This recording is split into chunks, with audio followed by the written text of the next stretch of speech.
Guys यहां पर तीन चीजें हैं जो मैं आप लोगों को बताना चाहूंगा। ज्यादातर स्टूडेंट्स इस पर काम ही नहीं करते। वो tense models to be to have सीख लेते हैं, ये बेसिक है, सीख तो लेते हैं पर उस पर ध्यान नहीं देते। सबसे पहले अंडरस्टैंडिंग बढ़ाना होगा। अगर आप अपनी लैंग्वेज पर कमांड करना चाहते तो सबसे पहले आपको अंडरस्टैंडिंग बढ़ाना होगा। फिर आप बोलेंगे अंडरस्टैंडिंग किस बात की? आपको समझना होगा कि अगर आपके साथ कोई सेंटेंस आता है आपके सामने, पहले ये समझो कि वो सेंटेंस है किसका, वो टू बी का है कि टू हैव का है, टेंस का है कि मॉडल्स का है। सबसे पहले अंडरस्टैंडिंग। अब अंडरस्टैंडिंग बढ़ती कैसे है फिर उसको एक बार फिर समझिएगा। अगर वर्ब ऑफ टू बी है तो वर्ब ऑफ टू बी में अगर आपके सामने कोई सेंटेंस बोला जाए या आपने मन में कोई सेंटेंस सोचा तो वो प्रेजेंट का है कि पास्ट का है कि फ्यूचर का है, सबसे पहले ये समझ में आए। फिर ये समझ में आएगा कैसे? जब टू बी का सेंटेंस प्रेजेंट का होगा तो उसमें लास्ट में है हो लगेगा।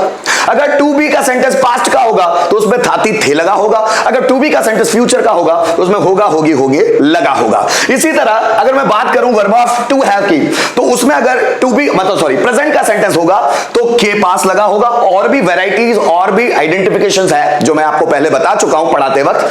के पास था, ऐसे सेंटेंस जैसे मेरे पास मोबाइल था, मेरे पास मोबाइल था, पास्ट की बात हो रही है तो हम लोग पास्ट का स्ट्रक्चर इस्तेमाल करते हैं, के पास होगा। अगर फ्यूचर की बात हो रही है मतलब होगा होगी होंगे आ रहा है तो हम लोग टू हैव का फ्यूचर का स्ट्रक्चर इस्तेमाल करते हैं। गाइस इसके साथ साथ जैसे यहां पर देखिए ये मॉडल्स हैं। अब ये मॉडल्स की आइडेंटिफिकेशन जब तक आपको क्लियरली याद नहीं है, अब स्टूडेंट ने सेंटेंस बनाना तो सीख लिया लेकिन उसको किसी मॉडल्स की आइडेंटिफिकेशन अच्छे से याद नहीं है। अब जब क्लास में हम लोग पढ़ाते हैं तो बहुत सारी आइडेंटिफिकेशंस बताते हैं लेकिन आइडेंटिफिकेशन पे व्यक्ति कमांड करने का सोचता ही नहीं। उसको लगता है कि मुझे सेंटेंस बनाता आता तो है। अब सेंटेंस बनाते आता है तो अब आगे कुछ सीखने की जरूरत नहीं भाई, आपको पूरी ट्रांसलेशन पर ये पूरी आइडेंटिफिकेशंस पर कमांड करनी होगी, साथ ही साथ आपको स्ट्रक्चर रट लेने होंगे। सबसे पहले अंडरस्टैंडिंग बढ़ानी होगी। मैंने क्या कहा कि अगर आप इंग्लिश पर कमांड पाना चाहते तो सबसे पहले अपनी अंडरस्टैंडिंग बढ़ाओ कि अगर कोई मॉडल है तो उसका स्ट्रक्चर क्या होगा। दूसरा, उनकी आइडेंटिफिकेशंस क्या होगी। कैसे, जरा ध्यान दीजिएगा।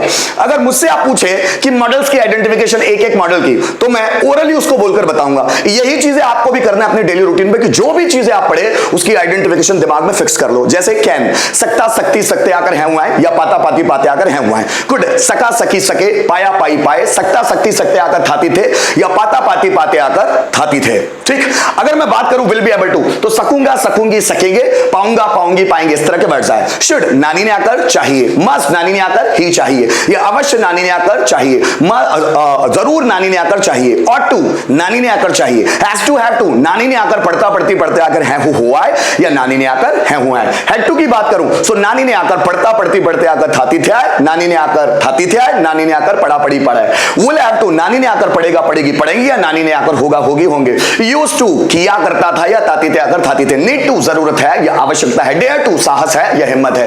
मैं और माइट भी इसमें शामिल रहते हैं जो मैंने लास्ट में ऐड भी किए हुए हैं। मैं मतलब शायद सकता है, माइट शायद सकता था या शायद ही सकता है। ये पूरी आइडेंटिफिकेशन जब आपको याद हो जाती है आपके सामने कोई भी मॉडल्स का कोई भी सेंटेंस बोलेगा आपके दिमाग में क्लिक करेगा। और सबसे बड़ी चीज है क्लिक होना चाहिए। अंडरस्टैंडिंग इतनी बढ़ा लो कि आपके सामने अगर कोई सेंटेंस बोलता है तो आपको समझ में आना चाहिए वो किस मॉडल्स का है। जैसे मैं आपके सामने सेंटेंस बोलूं, जरा समझिएगा, मैं आपके सेंटेंस, आप भी लोग मुझे आइडेंटिफाई करके बताइए। राम बाजार जा सकेगा, कौन सा मॉडल?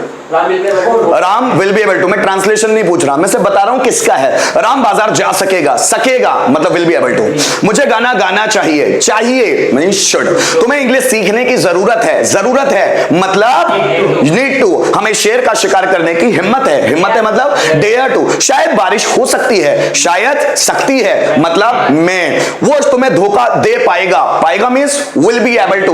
मैं उससे बात कर पाया मतलब क्या? गुड। जितना ये समझ बढ़ेगी उतना ट्रांसलेशन फास्ट होगा। सबसे पहले जैसे मैंने आपको बताने की कोशिश की, सबसे पहले अंडरस्टैंडिंग बढ़ाओ कि भाई स्ट्रक्चर क्या है, आइडेंटिफिकेशन क्या है। ये जिसका अंडरस्टैंडिंग लेवल जितना फास्ट होगा उतना वो ट्रांसलेशन की प्रोसेस पे मूव करता है। अगर आप समझ ही नहीं सकते कि भाई सेंटेंस कौन सा है, कौन से टेंस का है, टू बी का है, टू हैव का है, मॉडल्स का है, मॉडल्स में कौन से मॉडल का है, टेंस में कौन से टेंस का है, आप बना नहीं सकते अंडरस्टैंडिंग अगर बेहतर नहीं है। कौन से टेंस में वर्ब का कौन सा फॉर्म लगता है, ये हमको अंडरस्टैंड करना होता है सबसे पहले। वो चीज अगर अंडरस्टैंडिंग में नहीं है ना, तो आप ट्रांसलेशन पे कभी नहीं पहुंच सकते। सबसे पहले अंडरस्टैंडिंग बढ़ाइए। जैसे मैं अगर बात करूं टेंस की, यहां देखिएगा ये हमारे टेंस है। अब हर एक टेंस की एक आइडेंटिफिकेशन होती है, हर एक टेंस के कुछ सेंटेंसेस होते हैं जिसके आधार पर हम उनको पहचानते हैं। जैसे अगर मैं प्रेजेंट सिंपल टेंस की बात करूं तो हिंदी वाले सेंटेंस में लास्ट में आता है तातीते आकर हैं हुआ है, मैंने शॉर्ट में लिखा हुआ तातीते आए, है ना, मैंने यहां लिखा ता है। जैसे मैं बाजार जाता हूं, वो खाना खाता है, वो मुझसे बात करता है, प्रेजेंट सिंपल टेंस। ठीक, पास्ट सिंपल टेंस तातीते आकर थातीते आए, या आ ई ए या आ ई ए या आकर थाती थे। अगर हमको ये आइडेंटिफिकेशन पूरी तरह से दिमाग में फिक्स हो गई, समझ लिया आपने, तो आप यकीन कीजिएगा आपको ट्रांसलेशन में कोई दिक्कत नहीं जाएगी।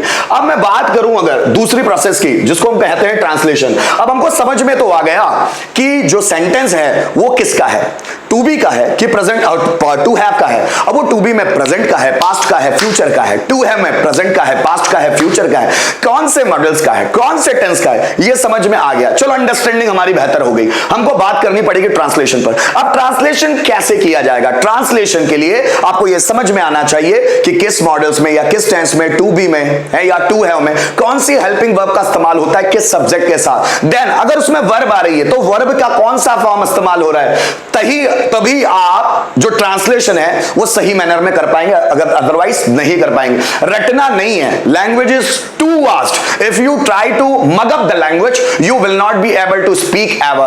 That is why it is your duty, if you want to learn English fluently, you will have to understand the sentences first. After that you have to go, you have to move on the process of translation. और अगर आप translation की process में आएंगे आपको बहुत सारी चीजें याद करनी पड़ेगी। जैसे टू बी है तो टू बी के लिए आपको बहुत सारे नाउन, बहुत सारे एडजेक्टिव्स याद करने पड़ेंगे। टू हैव के लिए आपको बहुत सारे नाउन्स याद करने पड़ेंगे। अगर आप मॉडल्स और टेंस सीखना चाहते हैं आपको बहुत सारी वर्ब को ध्यान रखना होगा। कौन सी वर्ब है, किसका मतलब क्या होता है, कौन सा फर्स्ट फॉर्म है, कौन सा सेकंड फॉर्म है, कौन सा थर्ड फॉर्म है, आईएनजी फॉर्म कैसे बनेगा, वर्ब में एस या ईएस कैसे लगेगा, तभी आप सही मैनर में ट्रांसलेशन कर पाएंगे। रटा नहीं जा सकता।